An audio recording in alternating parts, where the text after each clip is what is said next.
সকালে ঘুম থেকে উঠে দেখি আমাদের বাড়ির ফুল গাছগুলো অনেক অপরাজিতা ফুল হয়েছে। কারণ আমি কোনোদিনই সেইভাবে লক্ষ্য করি না, করি কিন্তু সেইভাবে করি না। সকালকার রোদটা গাছের উপর পড়েছে, তা সেই জন্য আরও হয়তো অনেক সুন্দর লাগছে। আর এমনিতে অপরাজিতা ফুল গাছগুলো ভালোই লাগে, সাদা বেগুনি কালার যেগুলো হয়। আর এটা হচ্ছে আমাদের বাড়ির তুলসী গাছ, বাড়িতে না একটু রাস্তাতে হয়েছে। আর আমাদের অনেক গাঁদা ফুল আছে, এখন নতুন নতুন ফুল ধরছে, সেইভাবে ফুল ধরতে লাগেনি। আর কি জানো তো, আমাদের বাড়ির ব্যাকগ্রাউন্ডটা অনেকটা সুন্দর, বাড়িতে অনেক রকমের পাখি ডাকে, তোমাদেরকে শোনাচ্ছে ব্যাকগ্রাউন্ডটা।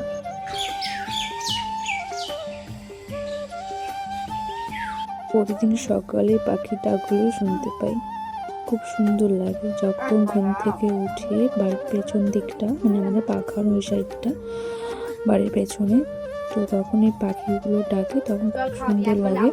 এরকম পাখির ডাক কার কার বাড়িতে এভাবে ডাকে আমাকে একটু কমেন্ট করবে। আর এটা হচ্ছে আমাদের বাড়িতে শিউলি গাছ হয়েছে, নতুন হয়েছে, এবার হয়তো ফুল ধরবে না, আর এবার আশ্বিন মাসের থেকে হয়তো ফুল আসতে পারে। এটা হচ্ছে টগর গাছ, খুব ছোট, তবে আমাদের বাড়ির পাশে খুব জঙ্গল, কিন্তু ব্যাকগ্রাউন্ডটা খুব ভালো। এখানেও একটা গাঁদা গাছ হয়েছে। তারপর বেগুন গাছ লাগানো আছে, রসুন গাছ লাগানো আছে, অনেক রকমের গাছই লাগানো আছে।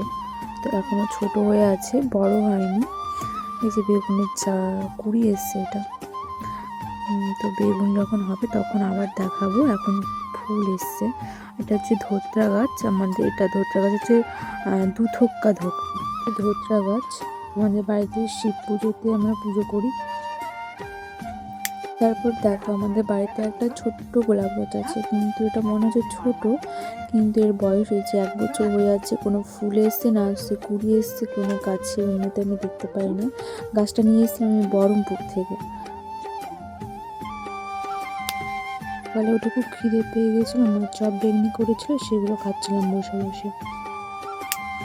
আমি একটু বাজারের দিকে গিয়েছিলাম। এটা হচ্ছে আমাদের এলাকায়, মানে আমি যে রাস্তাতে বাড়ি আসি সেই রাস্তাটা। তো এখন তোমাদেরকে ভিডিও করে পুরোটা দেখাবো।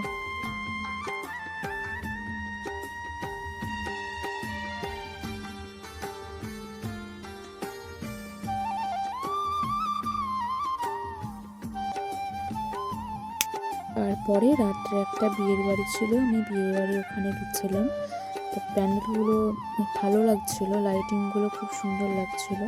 তোমরা একটু কমেন্ট করে বলবে যে লাইটিংগুলো কত সুন্দর লাগছে। আর আমি এখন ভিডিও নতুন করছি, এর আগে কোনো দিন ভিডিও করিনি।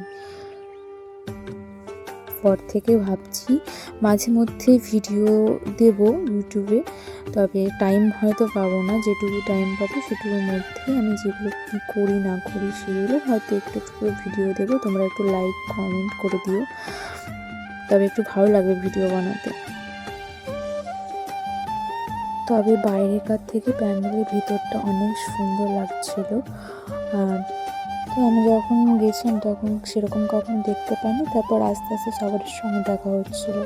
দেখো ভিডিওগুলো কেমন লাগছে। ভালো লাগে না?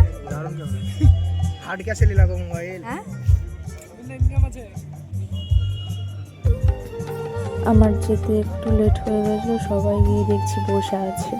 এগুলো সবাই ফ্রেন্ড, আরও সব আছে, একে একে আসবে। এটা ওর একটা ফ্রেন্ড, সবার আগে পৌঁছে গেছে। আমার একটু ঘুরে বাড়ি বলে আমার একটু লেট হয়েছে। একা একা চলে এসছো, ডাকনি? তুমি জানো না আমি আসবো? তা হ্যাঁ, জানি না। ভালো লাগছে?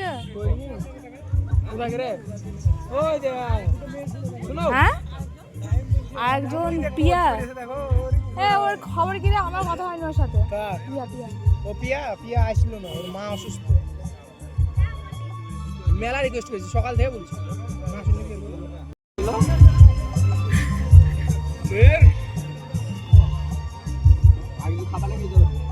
একা একা খেয়ে নিছো, ডাকছো না? আমি ভিডিও করছি, দেখতে পাচ্ছি।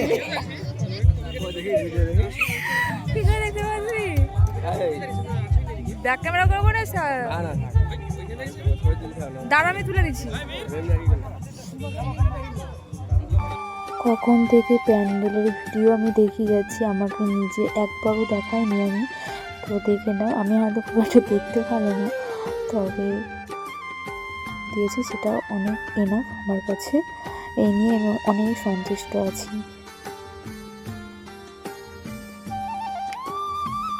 তারপর খাওয়া দাওয়ার পর একটু গান শুনছিলাম বসে, যেহেতু আমার অনেক দূরে বাড়ি, সকাল সকাল বাড়ি যেতে হবে, আমি একাই এসেছি। তোমরা একটু গানটা শোনো।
ভিডিওটা কেমন হয়েছে একটু কমেন্ট করে বলে দেবে।